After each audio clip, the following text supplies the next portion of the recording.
మీరందరూ పెద్దవాళ్ళమ్మా. ఎవరెవరైతే నన్ను దోషిగా సమాజం ముందు నిలబెట్టాలనుకున్నారో మీ అందరికీ వందనాలు.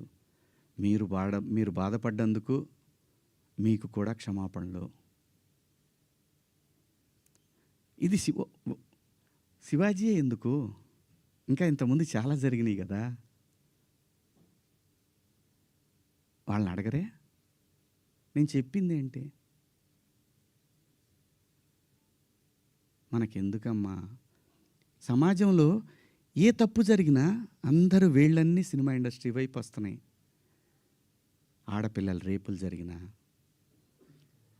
లేదంటే తాగి పిల్లలు మాబ్ దాడులు చేసుకున్న ఒకడికొకడు ఒక సమూహాలు కలిసి,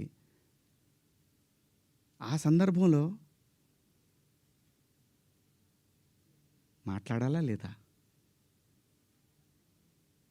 విత్ గుడ్ ఇంటెన్షన్ నేను మాట్లాడినా, నేను వాడిన పదాలు అన్పార్లమెంటరీ. ఆ 2 పదాలు.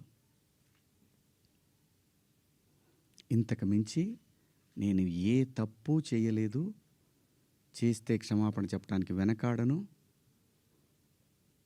నేను ఎదురుదాడికి కూడా వెళ్ళే మనిషిని కాదు.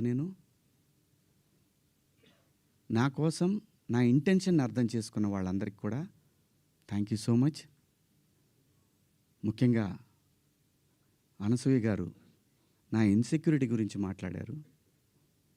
అవునమ్మా, మా హీరోయిన్ని అలా వెళ్ళినప్పుడు, దాడులు చేసినప్పుడు భయం ఉంటుందని, వాళ్ళు బాధపడతారని, ఒకవేళ జరగరాంది ఏమైనా జరిగితే ఆత్మహత్యలు చేసుకుంటారని నాకు ఇన్సెక్యూరిటీ ఉందమ్మా.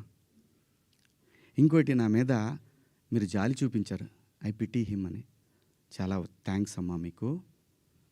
మీకు ఇచ్చిన విశాల హృదయానికి భగవంతుడికి థ్యాంక్స్ చెప్తూ, అదే భగవంతుడిని కోరుకుంటున్నాను. మీకు తొందరలోనే మీ రుణాన్ని తీర్చుకునే అవకాశం భగవంతుడు నాకు కల్పించాలని కోరుకుంటున్నామ్మా. అమ్మా, అంటే ఎవరన్నా ఆవిడ్ని ఎక్కడన్నా ఇబ్బంది పెడితే ఇది తప్పురా అని ఖండించడానికి నేను కూడా వెళ్ళాలి అని. అంతేనమ్మా. ఇంత తప్ప నాకు ఎటువంటి బ్యాడ్ ఇంటెన్షన్స్ లేవండి. మీరెవరన్నా అడిగిన క్వశ్చన్స్లో మీరు పదాలు వాడిని తప్పు కదా అంటే దానికి ఆల్రెడీ క్షమాపణ చెప్పాను. ఇంకా వేరే ఏమన్నా ఉంటే అడగండి. శివాజీ గారు,